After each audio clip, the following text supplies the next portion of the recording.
ഈ വീഡിയോ തികച്ചും വിദ്യാഭ്യാസത്തിന് വേണ്ടി മാത്രമുള്ളതാണ്. സാമ്പത്തിക ഉപദേശം അല്ല. ക്രിപ്റ്റോ നിക്ഷേപങ്ങളിൽ ലാഭവും നഷ്ടവും നിങ്ങളുടെ തീരുമാനങ്ങൾ ആശ്രയിച്ചായിരിക്കും. നമ്മൾ ഇതുവരെ മനസ്സിലാക്കിയത് bitcoin, altcoin, stable coin, meme coin അങ്ങനെ പല കോയിനുകൾ ഉണ്ടെന്നാണ്. ഇനി നമുക്കറിയേണ്ടത് ഈ കോയിനൊക്കെ നമ്മൾ മേടിച്ചാൽ എവിടെ സൂക്ഷിക്കും. അപ്പോൾ എനിക്ക് ഉറപ്പാണ് നിങ്ങൾ വാലറ്റ് എന്നുള്ളൊരു കൺസെപ്റ്റ് കേട്ടിട്ടുണ്ടാകും. അതെ, ബ്ലോക്ക് ചെയിനുകളിൽ നമ്മൾ നമ്മുടെ കറൻസി സൂക്ഷിക്കുന്ന സ്ഥലത്തിനെയാണ് ബേസിക്കലി വാലറ്റ് എന്ന് പറയുന്നത്.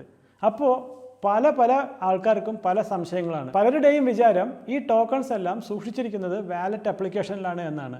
എന്നാൽ യഥാർത്ഥത്തിൽ അത് അങ്ങനെയല്ല. ശരിക്ക് എങ്ങനെയാണ് ബ്ലോക്ക് ചെയിൻ വർക്ക് ചെയ്യുന്നതെന്നും എന്താണ് വാലറ്റ് എന്നും എന്താണ് വാലറ്റ് എക്സ്റ്റൻഷൻ എന്നും ഇതെല്ലാം മിക്സായി എങ്ങനെയാണ് വർക്ക് ചെയ്യുന്നതെന്നും നമുക്കൊരു റിയൽ ലൈഫ് എക്സാമ്പിളിലൂടെ മനസ്സിലാക്കാം.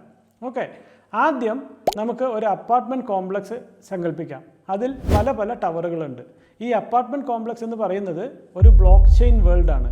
അതിൽ ഓരോ ടവറുകളും റെപ്രസെൻ്റ് ചെയ്യുന്നത് ഓരോ ബ്ലോക്ക് ചെയിൻസിനെയാണ്. ഇനി നമുക്ക് ആലോചിക്കേണ്ടത് ഈ ബ്ലോക്ക് ചെയിനുകളിൽ പല അപ്പാർട്ട്മെൻറ്റുകളുണ്ട്.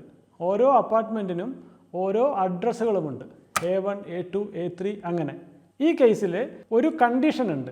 ഈ അപ്പാർട്ട്മെൻറ്റുകളെല്ലാം മാനേജ് ചെയ്യുന്നത് ഒരു സെക്യൂരിറ്റിയാണ്. നമുക്ക് ഡയറക്റ്റായിട്ട് പോയി നമ്മുടെ അപ്പാർട്ട്മെൻറ്റ് തുറക്കാൻ പറ്റില്ല. അപ്പോൾ നമ്മൾ എന്ത് ചെയ്യണം?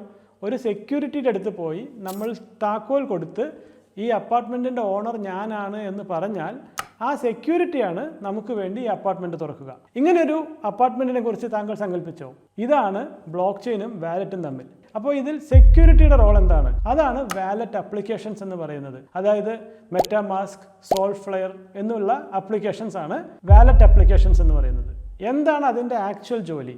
നമ്മുടെ റിയൽ വേൾഡുള്ള നമ്മളെ ബ്ലോക്ക് ചെയിൻ വേൾഡുമായി കണക്ട് ചെയ്യിക്കുന്ന സോഫ്റ്റ്വെയറുകളാണ് ആക്ച്വലി വാലറ്റ് ആപ്ലിക്കേഷൻസ്. ഈ വാലറ്റ് ആപ്ലിക്കേഷൻസിനെ നമ്മൾ പറഞ്ഞ് വാലറ്റ് എന്ന് ചുരുക്കി വിളിക്കുമെങ്കിലും ആക്ച്വലി വാലറ്റ് എന്ന് പറയുന്നത് ഈ ബ്ലോക്ക് ചെയിൻ്റെ ഉള്ളിലുള്ള പർട്ടിക്കുലർ അഡ്രസ്സാണ്. നമ്മുടെ എക്സാമ്പിളിൽ ഒരു പർട്ടിക്കുലർ അപ്പാർട്ട്മെൻറ്റ് എന്നുള്ള പോലെ ഈ അഡ്രസ്സിൽ കാണിക്കുന്നത് പോലെ അവലാഞ്ചിന് ഒരു ടവർ, BNBക്ക് ഒരു ടവർ, ഡോജിനൊരു ടവർ, എത്തീരിയത്തിനൊരു ടവർ, അങ്ങനെ പല ടവറുകൾ. അതിൽ ഓരോന്നിലും ഓരോ അഡ്രസ്സ്. ഈ സെക്യൂരിറ്റിയാണ് നമ്മുടെ വാലറ്റ് ആപ്ലിക്കേഷൻസ്. അപ്പോൾ നമ്മൾ ചെയ്യുന്നത് നമ്മുടെ സെക്യൂരിറ്റി കീ, അതായത് പ്രൈവറ്റ് കീ അല്ലെങ്കിൽ സീഡ് ഫ്രേസ് എന്ന് പറയും ക്രിപ്റ്റോ ലാംഗ്വേജിൽ, അത് കൊടുത്ത് ഈ ആപ്ലിക്കേഷൻ്റെ അടുത്ത് പറയും, ഞാനാണ് ഈ അപ്പാർട്ട്മെൻറ്റിൻ്റെ ഓണർ, ഈ ഡോറ് എനിക്ക് തുറന്നു തരണമെന്ന് പറയും. അപ്പോൾ നമ്മുടെ വാലറ്റ് ആപ്ലിക്കേഷൻ, അതായത് മെറ്റാമാസ്ക് എക്സ്റ്റൻഷൻസോ സോൾഫ്ലയർ ആപ്ലിക്കേഷനോ നമ്മുടെ ഓതൻറ്റിസിറ്റി വെരിഫൈ ചെയ്ത ശേഷം ബ്ലോക്ക് ചെയിനിൽ കണക്ട് ചെയ്ത് അത് നമുക്ക് തുറക്കും.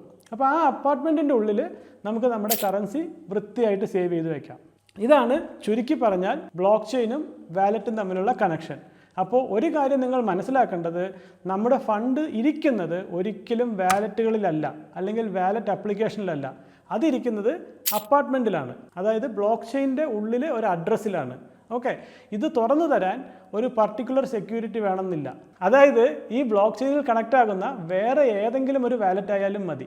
അതായത് ട്രസ്റ്റ് വാലറ്റ് ഒരു എക്സാമ്പിൾ എടുക്കുകയാണെങ്കിൽ, അപ്പോൾ മെറ്റാമാസ്ക് വഴി നമ്മൾ ഇടുന്ന കാശ് നമ്മുടെ അപ്പാർട്ട്മെൻറ്റിൽ ഇവിടെ പോയി ഇരിക്കുന്നു. നമ്മൾ ട്രസ്റ്റ് വാലറ്റ് വഴി ഇത് ഇവിടെ തുറന്ന് വിഡ്രോ ചെയ്യുന്നു. ട്രസ്റ്റ് വാലറ്റും മെറ്റാമാസ്കും സെക്യൂരിറ്റിയുടെ റോൾ ചെയ്യുന്നു. ഇത്ര സിമ്പിളാണ് ഈ കൺസെപ്റ്റ്.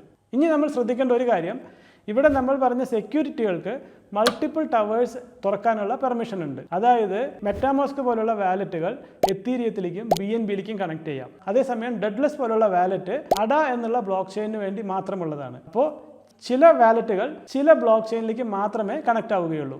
എന്നാൽ മറ്റു ചില വാലറ്റുകൾ മൾട്ടിപ്പിൾ ബ്ലോക്ക് ചെയിനിലേക്ക് കണക്ട് ആവും. ഇപ്പോൾ അതിൻ്റെ ഒരു കൺസെപ്റ്റ് നിങ്ങൾക്ക് ഏകദേശം മനസ്സിലായില്ലേ?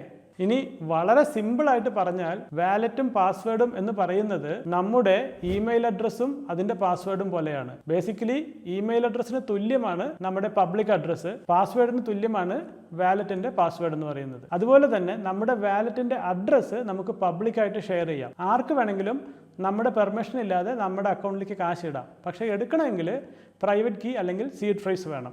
ഇത് സിമിലർ ടു നമ്മുടെ ബാങ്ക് അക്കൗണ്ട്, അതായത് IFSC കോഡും ബാങ്ക് അക്കൗണ്ടും കിട്ടിയാൽ ആർക്കും അക്കൗണ്ടിൽ ഡെപ്പോസിറ്റ് ചെയ്യാം. പക്ഷേ അതിന് എടുക്കണമെങ്കിൽ നമ്മുടെ പെർമിഷൻ വേണം.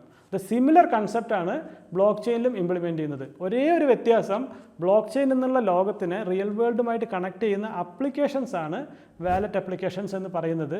ഇൻ ജനറൽ വാലറ്റ് എന്ന് നമ്മൾ പറയുന്ന മെറ്റാമാസ്കും ഡെഡ്ലെസ്സും ട്രസ്റ്റ് വാലറ്റും ഒക്കെ. ഇപ്പോൾ ഈ കൺസെപ്റ്റ് നിങ്ങൾക്ക് വളരെ സ്റ്റേബിളായി വൃത്തിയായി മനസ്സിലായി എന്ന് വിശ്വസിക്കുന്നു. ഇനി ഇതിൻ്റെ ബാക്കി കാര്യങ്ങളും കൂടി മനസ്സിലാക്കിയ ശേഷം നമ്മൾ പ്രാക്ടിക്കൽ എക്സാമ്പിളിലൂടെ ഇതെല്ലാം എക്സ്പ്ലെയിൻ ചെയ്യുന്നതാണ്. അപ്പോൾ ബ്ലോക്ക് ചെയിനുകളെക്കുറിച്ചും വാലറ്റുകളെക്കുറിച്ചും വളരെ സിമ്പിളും ലഘുവായും റിയൽ ലൈഫ് എക്സാമ്പിൾ വെച്ച് മനസ്സിലാക്കിയില്ലേ? ഇനി നമ്മൾ മനസ്സിലാക്കേണ്ട ഒരു ചെറിയ കാര്യം കൂടിയുണ്ട്. അതായത് ഒരു ബ്ലോക്ക് ചെയിനിലുള്ള ഒരു വാലറ്റ് ആപ്ലിക്കേഷൻ അതേ ബ്ലോക്ക് ചെയിനിലെ പല ടോക്കൺസിനെയും കൂടി സപ്പോർട്ട് ചെയ്യും. റിയൽ ലൈഫിൽ എങ്ങനെയാണ്? നമ്മുടെ അപ്പാർട്ട്മെൻറ്റ് കോംപ്ലക്സിൽ നമ്മൾ കയറി കഴിഞ്ഞാൽ നമ്മുടെ ഒരു ഷെൽഫിൽ ചിലപ്പോൾ നമ്മൾ ഗ്രോസറി മാത്രം വെക്കും, മറ്റൊരു ഷെൽഫിൽ നമ്മൾ ബുക്കുകൾ വെക്കും, അതുപോലെ ചിലപ്പോൾ പച്ചക്കറി വെക്കും, പല പല ഐറ്റങ്ങൾ വെക്കും. ഇതെല്ലാം ഇരിക്കുന്നത് ഒരു അപ്പാർട്ട്മെൻറ്റിലാണ്. അപ്പോൾ കൺസെപ്ഷലി നോക്കുമ്പോൾ ഒരു പർട്ടിക്കുലർ ബ്ലോക്ക് ചെയിനിൽ ഒരു പർട്ടിക്കുലർ അപ്പാർട്ട്മെൻറ്റിൻ്റെ ഉള്ളിൽ പല തരത്തിലുള്ള സാധനങ്ങൾ നമുക്ക് സൂക്ഷിക്കാം. അതേ കൺസെപ്റ്റാണ് ഇവിടെ വാലറ്റിൻ്റെ ഉള്ളിൽ പല പല ക്രിപ്റ്റോ കറൻസികൾ സൂക്ഷിക്കുന്നതും. അതായത് നമ്മൾ നേരത്തെ പറഞ്ഞ പോലെ ഡാപ്പുകൾ, അതായത് ടോക്കൺസുകൾ എല്ലാം ഒരേ വാലറ്റിൽ നമുക്ക് സൂക്ഷിക്കാൻ പറ്റും. മെറ്റാമാസ്കിൻ്റെ എത്തീരിയം വാലറ്റ് അഡ്രസ്സിൽ നമുക്ക് 100-ലധികം ടോക്കണുകൾ സൂക്ഷിക്കാൻ പറ്റും. അതുപോലെ ഓരോ ബ്ലോക്ക് ചെയിനിലുള്ള അപ്ലിക്കേഷൻസിൻ്റെ ടോക്കൺസ് ഒരു വാലറ്റ് അഡ്രസ്സിൽ തന്നെ നമുക്ക് സൂക്ഷിക്കാൻ പറ്റും.